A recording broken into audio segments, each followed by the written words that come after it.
On-grid സോളാറും hybrid സോളാറും തമ്മിലുള്ള വ്യത്യാസം എന്തെന്ന് തിരിച്ചറിയുന്നതിന് ആദ്യം തന്നെ ഹൈബ്രിഡ് എന്താണെന്ന് നമ്മൾ മനസ്സിലാക്കേണ്ടതുണ്ട്.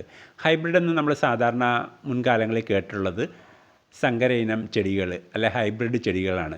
അതായത് രണ്ട് വ്യത്യസ്ത ഗുണങ്ങളെ സംയോജിപ്പിക്കുന്നു. അതായത് ഒരു ചെടിക്ക് പ്രതിരോധശേഷി കൂടുതലായിരിക്കും, മറ്റൊരു ചെടിക്ക് കായ്ഫലം കൂടുതലായിരിക്കും. അപ്പം ഇത് രണ്ടും കൂടെ ബെഡ് ചെയ്ത് കഴിയുമ്പോൾ കായ്ഫലവും കൂടും, അതുപോലെ പ്രതിരോധശേഷിയും കൂടും. ഇതാണ് നമ്മൾ കണ്ടിരിക്കുന്ന ഹൈബ്രിഡ്. ഇതുപോലെ തന്നെയാണ് ഹൈബ്രിഡ് സോളാർ പ്ലാന്റുകൾ. അതായത് ഒരു ഓൺ ഗ്രിഡ് സോളാർ പ്ലാന്റും ഒരു ഓഫ് ഗ്രിഡ് സോളാർ പ്ലാന്റും കൂടെ ചേർന്നാണ് ഹൈബ്രിഡ് സോളാർ പ്ലാന്റ്. ഇതിൽ ഓൺ ഗ്രിഡ് സോളാർ പ്ലാന്റിൻ്റെ ന്യൂനതകളും ഓഫ് ഗ്രിഡ് സോളാർ പ്ലാന്റിൻ്റെ ന്യൂനതകളും പരിഹരിക്കപ്പെടുന്നു. ആദ്യം നമുക്ക് ഓൺ ഗ്രിഡ് സോളാറിൻ്റെ ന്യൂനതകൾ എന്താണെന്ന് നമുക്ക് നോക്കാം. കറണ്ട് പോകുമ്പോൾ ഇൻവെർട്ടറുകൾ ഓഫായി പോകുന്നു. ഇതുമൂലം വീട്ടിലേക്ക് ആവശ്യമായ വൈദ്യുതി ലഭിക്കുന്നില്ല. അതുപോലെ തന്നെ അന്നേ ദിവസം ഉൽപ്പാദിപ്പിച്ച സോളാർ വൈദ്യുതി KCBയിലേക്ക് എക്സ്പോർട്ട് ചെയ്യുന്നില്ല. ഉദാഹരണത്തിന് ഒരു 3 കിലോ വാട്ട് സോളാർ പ്ലാന്റ് വെച്ചിരിക്കുന്ന ഒരു ഓൺ ഗ്രിഡ് സോളാർ പ്ലാന്റ് വെച്ചിരിക്കുന്നു. അന്നത്തെ ദിവസം കറണ്ട് ഇല്ലെങ്കിൽ ഏകദേശം 12 യൂണിറ്റ് ലഭിക്കുന്ന വൈദ്യുതി അത് പാഴായി പോവുകയാണ് ചെയ്യുന്നത്.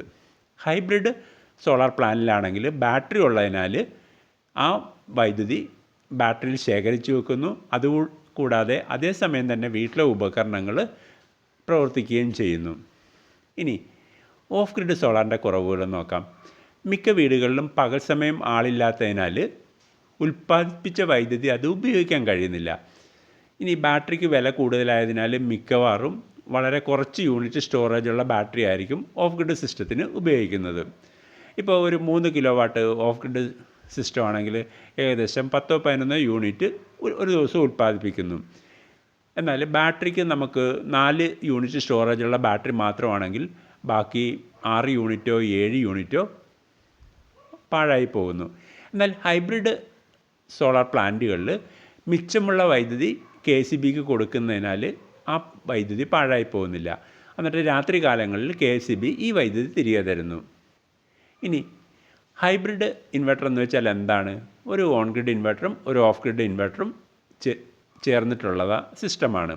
അതുകൊണ്ട് മിച്ചമുള്ള വൈദ്യുതി KCBക്ക് കൊടുക്കാനും സാധിക്കും. വീടുകളിൽ ബാറ്ററി ഉള്ളതിനാൽ വൈദ്യുതി തടസ്സം നേരിടുന്നുമില്ല. ഇനി അതിൻ്റെ ഏകദേശ വിലയിലേക്ക് നമുക്കൊന്ന് വരാം. 3 kilo watt solar plant on grid പ്ലാന്റിന് ശരാശരി 2.5 ലക്ഷം രൂപ വരുന്നു.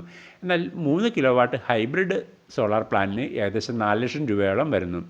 ഇൻവെർട്ടറിൻ്റെ വിലയും ബാറ്ററിയുടെ വിലയും കൂടുതലായതിനാലാണ് ഈ വ്യത്യാസം വരുന്നത്.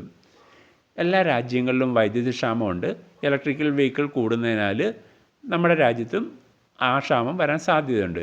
അതുകൊണ്ട് ഇനിയുള്ള കാലങ്ങളിൽ ഹൈബ്രിഡ് ഇൻവെർട്ടറുകൾ ഉപയോഗിക്കുന്നതായിരിക്കും നമുക്ക് കൂടുതൽ നല്ലത്. അതുപോലെ ഓഫ് ഗ്രിഡ് ഇൻവെർട്ടർ ഉപയോഗിച്ചാലും അത് പ്രയോജനകരമായിരിക്കും.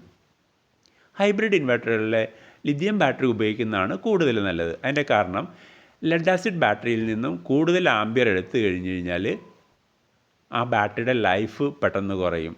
ഇതിൽ കൂടുതൽ ഡിസ്ചാർജ് വന്നു കഴിഞ്ഞാൽ ചിലപ്പം 3-4 വർഷം കഴിയുമ്പം ആ ബാറ്ററി കംപ്ലൈൻ്റ് ആകാൻ സാധ്യതയുണ്ട്. എന്നാൽ ലിഥിയം ബാറ്ററി ആണെങ്കിൽ നമുക്ക് 10-15 വർഷത്തെ ശരാശരി ലൈഫ് കിട്ടും. ഇതാണ് നമുക്ക് പ്രധാനമായിട്ടും ഓൺ ഗ്രിഡ് സോളാർ പ്ലാന്റും ഹൈബ്രിഡ് സോളാർ പ്ലാന്റുമായിട്ടുള്ളൊരു വ്യത്യാസത്തിലേക്ക് നമുക്ക് കാണാൻ കഴിയുന്നത്. നിങ്ങൾക്ക് ഈ വീഡിയോ ലഭിക്കുന്നത് സോളാർ ടെക് ട്രെയിനിങ് അക്കാദമിയിൽ നിന്നാണ്.